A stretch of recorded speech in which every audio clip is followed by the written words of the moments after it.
Сені бұл өмірде бақытсыз қылатын бір-ақ нәрсе бар. Ол Алладан алыстау. Алладан алыстаған сайын адамның жүрегі қатаяды. Жүрегі қатайған сайын адам жүрегінің тыныштығын жоғалтады. Адам үрейге, қорқынышқа толы бастайды.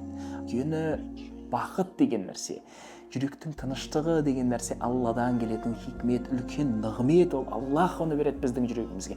Алладан алыстадың ба, сенің жүрегің сигнализация ұрады. Ей, алыстап баратырмыз деп. Сол сигнализация біздің тревожность деп аталады, қорқыныш, үрей деп аталады. Күнә жасаған сайын жүрек қарая береді, жүрек қарайған сайын ол қатая береді, қатайған сайын сен жүрегіңде тыныштық сезбей қаласың. Одан сайын оны ұмытуға тырысып, TikTokқа кіресің, Instagramға кіресің, ұмытуға тырысып, араққа кетесің, тағы бір нәрселер істейсің, одан сайын алыстай бересің.